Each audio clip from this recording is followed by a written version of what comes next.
special guest today has just released his sixth solo album. He's an international and Australian recording and performing artist, and he cooks a mean marinara pasta. Please welcome Alex Baudo. Hi Jackson, how you doing? I'm good, mate. Let's look at your childhood and your music career. Yeah. You were born in Rome. Yes. You journeyed through to Canada. Yes. And somehow wound up in Australia. That's right. Did you grow up in a musical family? Very much so. Yeah. My adopted father, if you will, which I'll come to that later, was a musician, and my older brother, of course, is also a musician, and so music was very much in the household all the time. And aside from your voice, you took up drums and percussion. Yeah, well, I started playing drums when I was about 13 with pots and pans at home, and then I think I got my first drum kit when I was about 14, and basically that was it. And I gave up school at 15. I dropped out, couldn't hack it, and went into recording in a recording studio in Melbourne. Did your parents encourage you into music, seeing as you Absolutely left school not. at such a young age? Absolutely not. They were the opposite. They wanted me to be an academic. So how did you handle that? It was pretty hard. I was not equipped for any kind of studying at all, and I just wanted to get into playing music and learning about music at the same time. And I think it was also because I was hanging around my brother quite a bit at the time, and he was in a successful band, and so I was, always in his shadow and following him, and that's how I got the gig at the recording studio, which was in those days called Armstrong's, in South Melbourne. And I was like a coffee boy, and it was good because I got to check out all the drum kits in the studio when they were setting up for sessions and stuff. They'd call me down and to get sounds, so they sort of, So I went in there and helped them out and learned how to mic kits and stuff. And I remember the guy who was running the studio at the time, his name was Roger Savage, and they used to have an OV van to record live shows.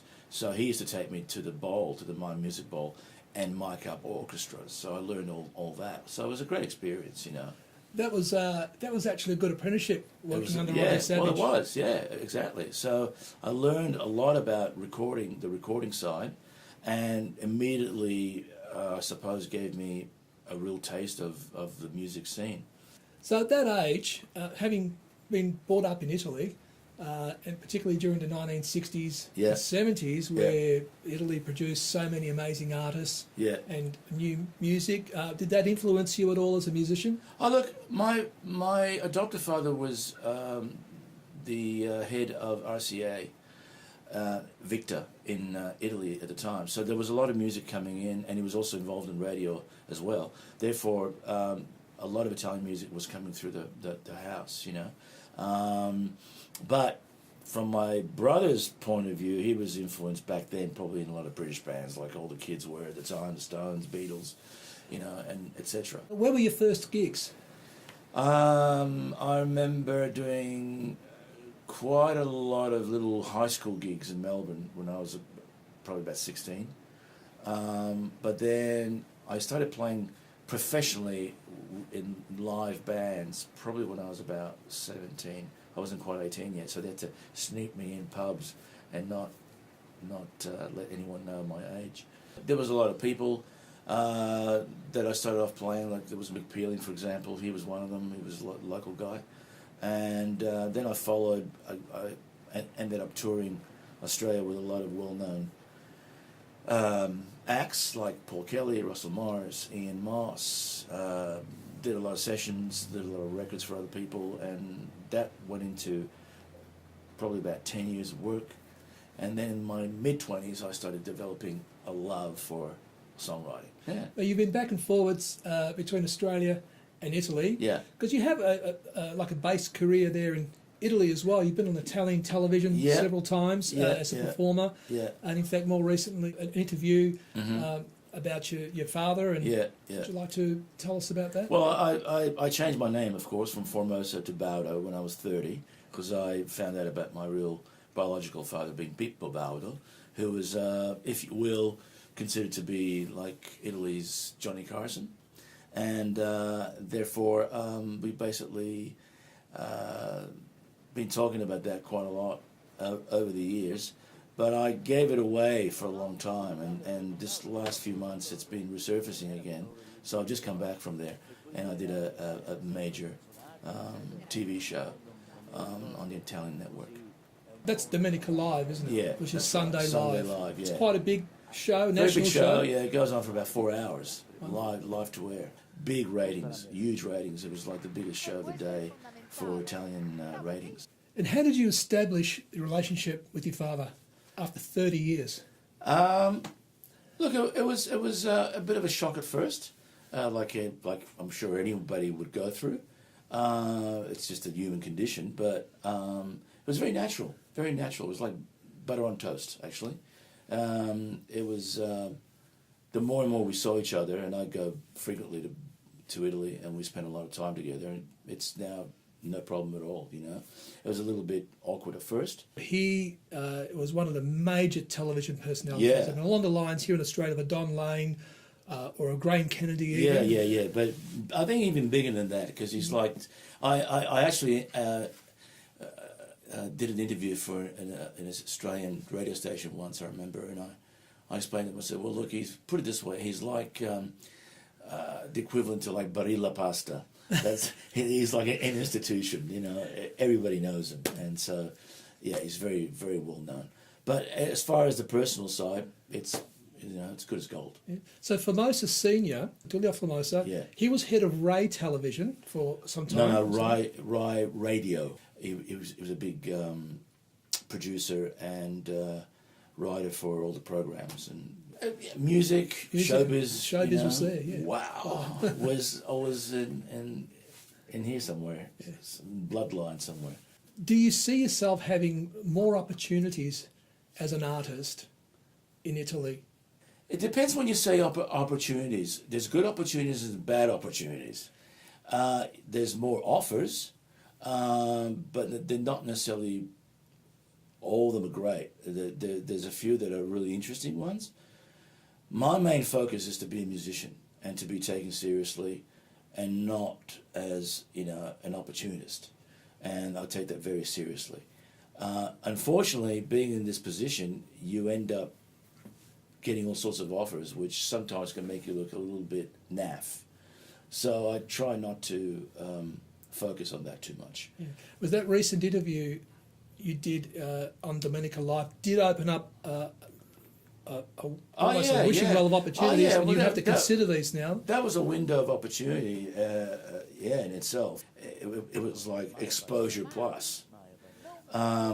And so now, I'm getting offers, and I'm wondering what to do with them. That's why I'm going to go back. But I get offers here as well in Australia to do some things that I knock back as well. So it's just over there, it's a bigger level. And also, as you said before, of the size of the population also. So that's to consider. Is it around the late 80s, early 90s you began to write your own material? That's right, yeah. So getting back to that, in my mid-20s I started developing a love for writing, and we had an upright piano at home. And Rick, my brother, used to do all the arrangements, orchestrate on the piano. And therefore, when he was not using it, I'd go there and tingle away on the key of C all the time, C, A, F, and off I went. And so I developed a love for that. I started writing a few tunes and singing, and that was the main thing. I developed a voice. I wasn't really influenced by drummers as such. I'll be really honest with you. I was never really interested in the drummer's aspect. I was more interested as the feel of the song, but not technically speaking. I was more interested in the songwriter, in the lead vocals, and therefore I got interested in that, and I developed a voice. And then what happened was a lot of these acts would book me as a drummer and a backing singer. And so that just kept on building and building and building until I reached a point where I had enough songs that I thought were strong enough to release. And I tried getting a deal in Australia, and for quite a while. and couldn't get arrested. I was just like, nah, this is not for here. Forget it. Go overseas, and good luck. And therefore I did. And with the help of a few people, I ended up living in LA for a little while. And it was really tough there. It was like really, really, really tough. This was in the days before mobile phones. Days before mobile phones, so you're financing yourself, and you're waiting in the hotel day and night for record companies or management people to ring you, and so life got really tough, But you had to do it. You had to go through the motions. Yeah. But it was pretty hard. It was actually in about 89, 90, I think it was, from memory. And it was very messy. The war had started, and there was a lot of stuff going on. There was the black riots in LA. It was quite tense. So I ended up submitting some tracks all over North America, including Canada, and I tried with these people in Montreal because I lived there for a long time. You're in fact a Canadian resident. Yeah, as well, I've got a Canadian passport. As a child, I lived in Montreal. Therefore, I sent them some tracks, and they signed me up. So it was really like full circle, And so we released the album in '91. That was your self-titled album? Alex Formosa, Alex Formosa. The first one, yeah. They had 2 hit singles from that album. That's was right. River of Gold Yeah. and Backstreet Girls. Correct. You wrote those on your own? I wrote those 2 songs, and they were big hits. They were top 10 hits, and that got me working live and doing all that. And I was really blessed because having a Canadian passport gets you a lot of opportunities in Canada. CanCon is basically, if you're a Canadian artist, you are, you've got the privilege of being heard as an American artist or an English artist on radio when your first album or your first released album, I should say. So in my case, no one heard of me. But I was CanCon, so I had the maple leaf, on the album, which meant that I was given the opportunity of having been played on radio for the first 6 weeks, as Prince at the time, or Madonna, or Aerosmith. So you get equal airtime, being a Canadian artist. That's right. So that was a blessing for me because that got me started. So what happens is, in those first 6 weeks, if you don't get any interest, you're out. But at least you get the opportunity of being heard. And I was blessed because it went straight in the charts. So any Australian record companies and radio stations watching this interview, and I hope you are, let's do an AusCon. You were the force behind the Mark Hunter tribute concert. Yeah. Of course, Mark Hunter was the frontman for Dragon, one of our, speaking of heritage acts, one of our greatest bands here in Australia. Yeah. How do you coordinate such an event and get all those artists together on stage on the one night, rehearsed and ready to go? Well, I didn't think I was going to make it. It was an idea of mine because I was very close to Mike, particularly during the last period of his life. And I decided to have a party because I didn't think there was enough done for Mark after he passed. Therefore, I wanted to do something very special. So coming up to the 15th anniversary of his passing, I decided to do the show, and we did it at the Gershwin Room, which was the back of the good old Esplanade Hotel in St Kilda in Melbourne. And I actually wanted to make it almost like a musical kind of tribute thing, but it never got to that stage.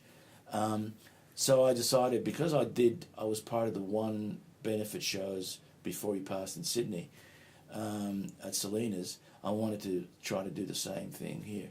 So I ended up getting all these people like Swanee and Del Ryder, Brian Mannix, Mossy, Wilbur Wilde, and with a great house band. There was John Dallimore, Michael Oliphant, Joe Creighton, Tonelli. It was, and of course the great Tracy Kinman, who sang fantastic.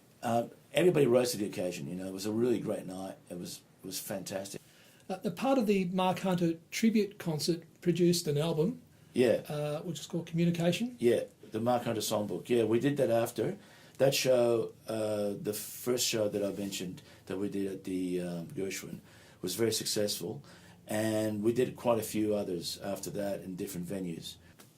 What would be some relevant musical influences you've had? Oh, how long's a piece of string?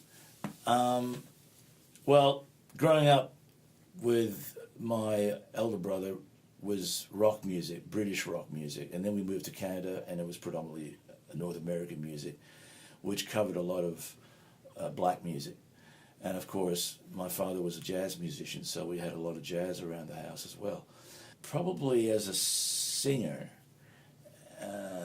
not as a writer, but as a singer, I really love black singers and vocal groups such as the Stylistics, the Temptations, the Four Tops, Marvin Gaye, and Donny Hathaway.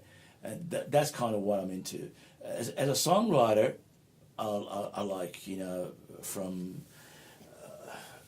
John Lennon to Nick Cave, you know, so it really is across the board. You know. I was listening to your the version of Me and Mrs. Jones that we recorded at Rick's place. Me and Mrs. Jones, Mrs. Jones, Mrs. Jones, Mrs. Jones. We got a thing going on, going on.